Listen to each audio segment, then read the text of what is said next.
हमारा अत्यंत पिछड़ा है, देश का सबसे गरीब राज्य है हमारा। मजदूर किस्म का लोग अधिक रहता है, एक दिन मजदूरी नहीं करता है तो उसका घर का चूल्हा भी नहीं जलता। वैसे समय में हमारा साथ देने वाला इस राज्य की आधी आबादी हमारी दीदियों ने दिया था।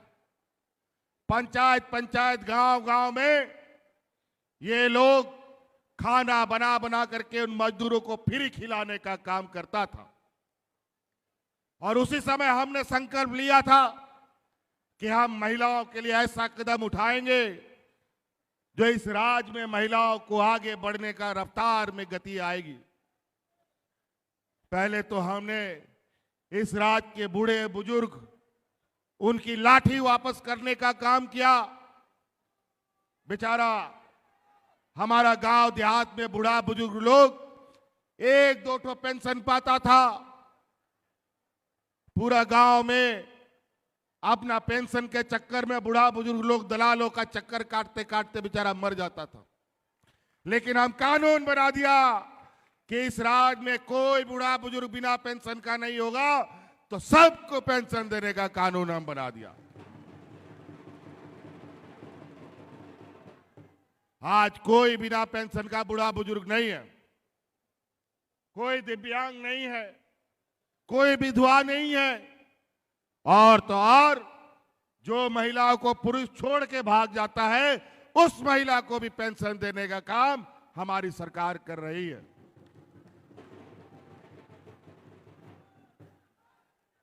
कई ऐसी चीजें हम योजना गिनाने लगेंगे तो योजना हमारे विपक्ष जो 20 साल तक इस राज्य में राज किया, 20 साल में भी नहीं कर पाए और 50 साल में भी ना कर पाते जो हम लोगों ने मात्र 4 साल में किया है। और उसमें भी हमारे विपक्षों का पेट में दर्द, हमको आए दिन 2 साल तक तबाह किया, परेशान किया, झूठा आरोप लगा लगा करके जेल में भी डाल दिया। लेकिन आप गरीब गुरुआ का आशीर्वाद से फिर से हम ये मजबूती के साथ आपके सामने खड़े। आप लोग तो पहले भी हमको देखे, पहले हमारा कैसा दिखने में हम लगते थे, अब कैसा हो गया।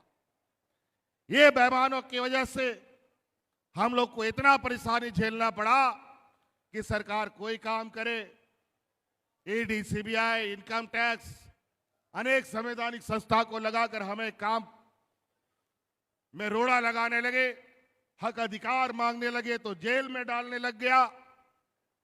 यह स्थिति 1,36,000 करोड़ रुपया कोयला का बकाया अभी तक नहीं दे पाया है।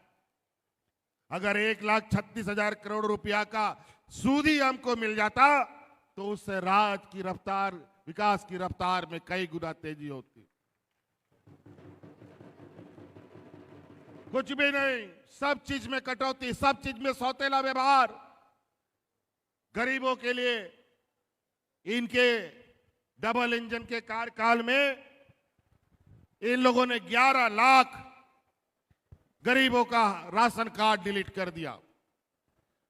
उस समय सामान्य जीवन में कोई कोरोना नहीं था, कोई विपत्ति नहीं था। उस समय लोग राशन कार्ड हाथ में ले ले करके भात भात मरा था। हम लोग सरकार बनाए, अतिरिक्त 20 लाख राशन कार्ड बना करके हरा राशन कार्ड गरीबों में बांटने का काम किया। लेकिन हम लोग को राशन खरीदने नहीं देता था सरकारी दुकान से।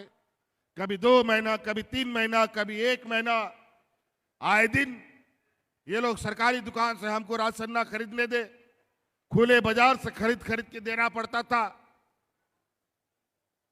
एक आध महीना आगे पीछे राशन कार्ड में होते रहता है अभी भी ये सौतेला व्यवहार। इस राज्य के गरीब गुरुआ लोगों को आवाज देने के लिए हम लोग 3 साल तक भारत सरकार के पास जाकर के नाक रगड़ते रहे, लेकिन गरीबों का आवाज नहीं दिया।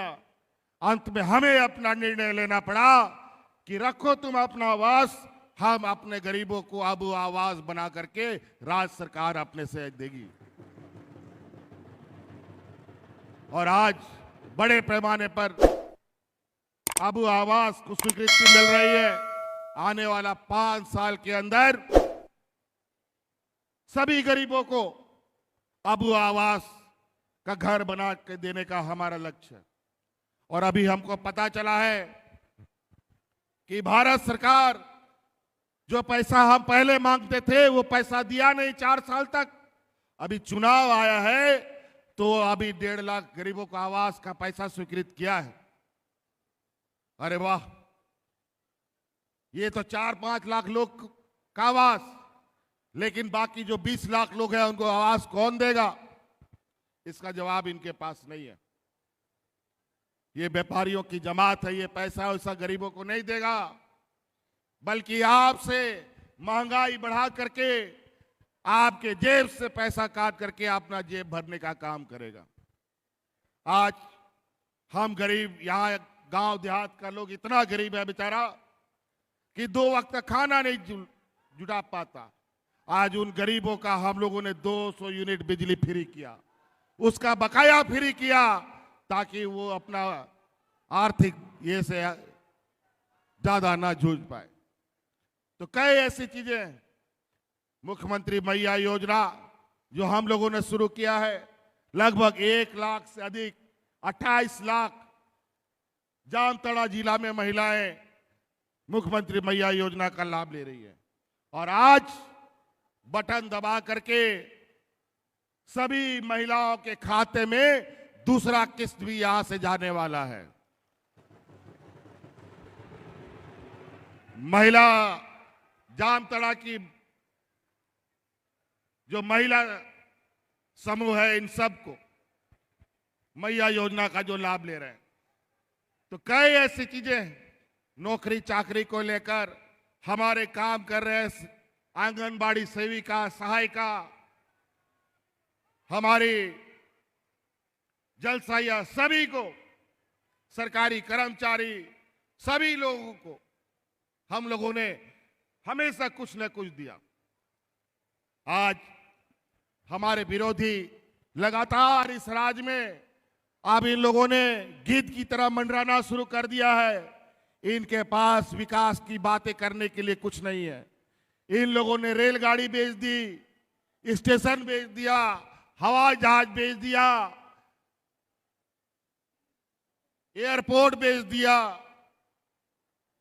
आज महंगाई का आलम ऐसा है कि आज जो 2 रुपया का प्लेटफॉर्म टिकट होता था, आज जाके 50 रुपया 60 रुपये क्या हो गया। आज ये हालत, आज किताब, कॉपी, कलम बच्चा लोग को पढ़ाने के लिए उन सब का दाम इतना बढ़ गया कि गरीब गुरुआ का कमाई तो बढ़ा नहीं और गरीब होता चला गया, लेकिन महंगाई बढ़ता चला गया।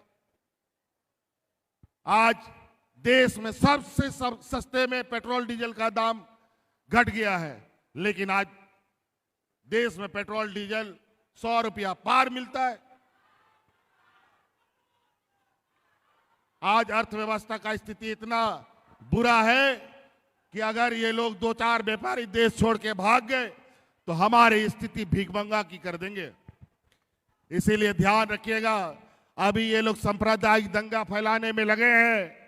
अभी आज कल से इन लोग का पूरा गांव-गांव, पंचायत ये लोग घूमने निकलेगा और बोलेगा कि हिंदू खतरे में है, हिंदू मुस्लिम करेगा, आदिवासी गैर आदिवासी करेगा, अगड़ा पिछड़ा करेगा और हम लोगों को आपस में लड़वाएगा। ये लोग ऐसे जहर बोते हैं जो सांप्रदायिक सौहार्द में तनाव फैलता है। इसलिए ध्यान रखिएगा, अभी 2-3 महीने के बाद चुनाव इस राज्य में होने जा रहा है और ये लोग पूरा देश में सांप्रदायिक फैला करके चुनाव लड़ने के लिए हमेशा प्रयासरत रहते हैं। इस बार लोकसभा चुनाव में भी इन लोगों ने पूरा देश में सांप्रदायिक तनाव फैला दिया। इनके देश के प्रधानमंत्री लगातार हिंदू मुस्लिम की तुष्टीकरण करते रहे और नतीजा ये हुआ कि पूरा देश की जनता ने भारतीय जनता पार्टी को 6 इंच छोटा कर दिया। और आज ये सरकार बनाने के लिए इनको बैसाखी की जरूरत पड़ी है। और ये लोग अभी नया नया हमेशा सगुपा छोड़ते हैं। अभी अभी पता चला है 1 नेशन 1 इलेक्शन कई लोगों ने मंत्रिमंडल में स्वीकृति दी है। अब ये देश में अब ये चाहते हैं कि एक ही दल राज करे, एक ही सरकार हमेशा रहे, चाहे राज्य में हो चाहे देश के अंदर हो। अब दूसरा कोई सरकार नहीं, सिर्फ और सिर्फ ये सांप्रदायिक स्वाद बिगाड़ने वाले लोग, ये सामंती लोग राज करने का एक फिराक में है। आप लोग तैयार रहिएगा। एक तरफ पूंजीपतियों की ये जमात और दूसरे तरफ गरीब आदिवासी दलित पिछड़े अल्पसंख्यकों की जमात। इनको लोकसभा में जैसा सिखाया गया है, जैसा सीख मिली है, इस विधानसभा में भी इन लोग को यह सीख देने की आवश्यकता है। तो नुआ के बोया को आयमा नुकु ओड़ा दुआर सनाम को रपुदे तकवा पार्टी को तोड़ाव लगी विधायक एमएलए को हताव आखरी कुआ नुका बुझा कना की हाट बाजारे गई मेरम को आखरी कुआ उनका विधायक नेता को हतावे कुआ और पार्टियों को रपुदेदा और नोआ दिसोम रे नुकु एकला के नोआ दिसोम चलाव लगी और नोआ दिसोम रे हिंदू मुस्लिम कहते हौड़ को लड़ाई तपम कहते गोई लगी को नवा नवा कथा को रोड बढ़ाए था। आज ये लोग जहां लोग झगड़ा करते हैं वहीं इनकी राजनीतिक रोटी पकती है। जहां लोग आराम चैन से शांति से रहते हैं वहां इनका रोटी चावल कुछ भी नहीं पकता है। ये गुजरात का जमात, झारखंड, बिहार, बंगाल, पूरा देश में लोगों को सांप्रदायिक स्वाद कैसे बिगड़े लगातार लगे हुए। इनके पास नेता नहीं मिलता तो अगल बगल राज्यों से नेता ला करके आप लोग के बीच में जहर बोएगा। तो इसीलिए ध्यान रखिएगा। आप सब लोग, हम लोग जानते हैं यहाँ के गरीब गुरुआ लोगों को क्या आवश्यकता है। हम लोगों से ज्यादा कोई नहीं जान सकता। और अभी ये लोग नया नया फिर से सगुपा छोड़ा है कि संथाल परगना, बिहार, बंगाल को मिला करके अलग राज्य बना दिया जाए। अब हमको लगता है इन व्यापारियों को अब बोरा में समेटकर गुजरात के समंदर में डाल देना पड़ेगा। अब इन्हीं के राज्य को अलग कर देना पड़ेगा, देश से अलग कर देना पड़ेगा। बहुत शैतानी करता है लोग। पूरा देश को चुना लगा दिया, देश के खाते, देश के बैंक का दिवालिया निकाल दिया ये लोग। देश को भीखमंगा में लाके खड़ा कर दिया। इनके व्यापारी मित्रों का विदेशों में बैंक में लेन देन पर रोक लगा दिया गया है, लेकिन हमारे भारत देश में सारा बैंक इनके लिए खुला पड़ा है। लूट लो जितना लूटना है। इनके पास गरीबों को पेंशन देने का पैसा नहीं है। इनको हमारी बच्चियों को पढ़ने के लिए सावित्री बाई फुले के जैसे योजना के लिए पैसा नहीं है। इनके लिए हमारी महिलाओं के लिए कोई पेंशन नहीं है। इनके लिए किसानों का कर्जा माफी करने का पैसा नहीं है। इनके पास गरीबों को आवाज देने के लिए पैसा नहीं है, लेकिन इनके पास व्यापारियों का कर्जा माफ करने के लिए पैसा भरा हुआ है। इसीलिए इनको पहचान के रखिएगा। ये अलग अलग चेहरा बना करके आते हैं, अलग अलग तरीके से। अभी ये लोग मैया योजना बोलता है, ये 2 महीना के बाद बंद हो जाएगा। आज हम जो योजना चालू करते हैं पीछे पीछे ये लोग भी योजना चालू कर लेता है। अगर ये 2 महीना बंद होगा तो ये योजना आप क्यों चालू कर रहे हैं भाई, जरा बताओ। आज गरीबों को साल में 2 बार धोती साड़ी लुंगी भी दे रहे हैं। आज तो आपने सुना कि हमारा महिला दीदी लोग क्या बोल रही है कि सरकार की सारी योजना उसके घर में पहुंच रहा है। और महिला लोग जो पेंशन के लिए, अपना अधिकार के लिए ब्लॉक ब्लॉक, पंचायत पंचायत और दलालों का चक्कर लगाती थी, अब मैया योजना में किसको चक्कर लगाना पड़ा? वृद्धा पेंशन में किसको चक्कर लगाना पड़ा, बल्कि आपके गांव में, पंचायत में जा करके आप पदाधिकारियों ने आपका फॉर्म भरा करके आज आपके खाते में पैसा पहुंचाने का काम किया है।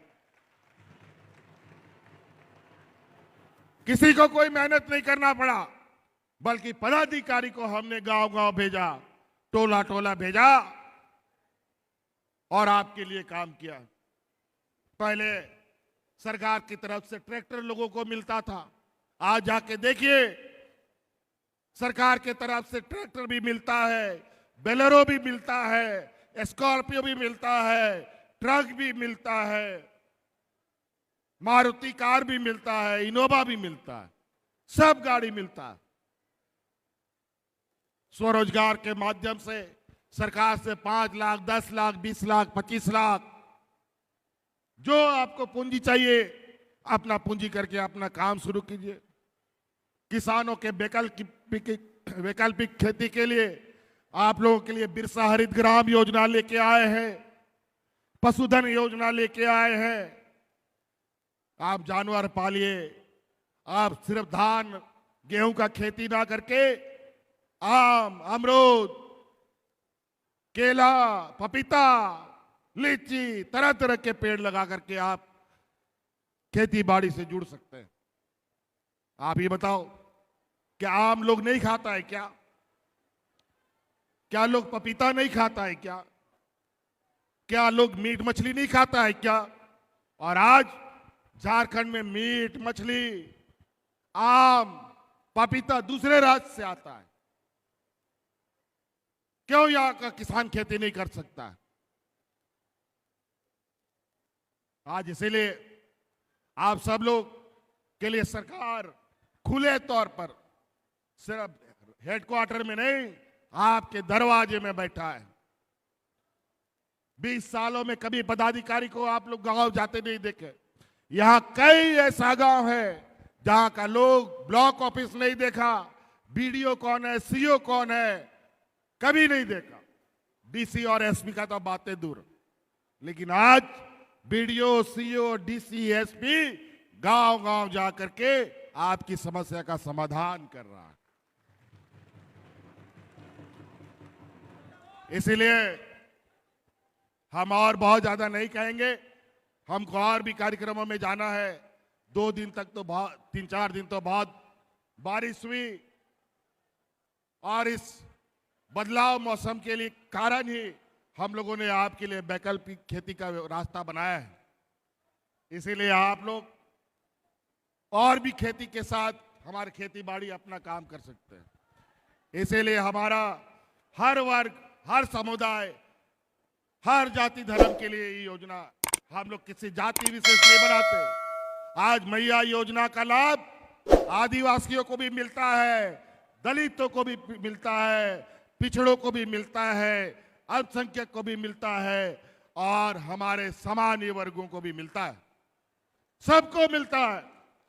किसी के साथ झारखंड सरकार भेदभाव नहीं करती है।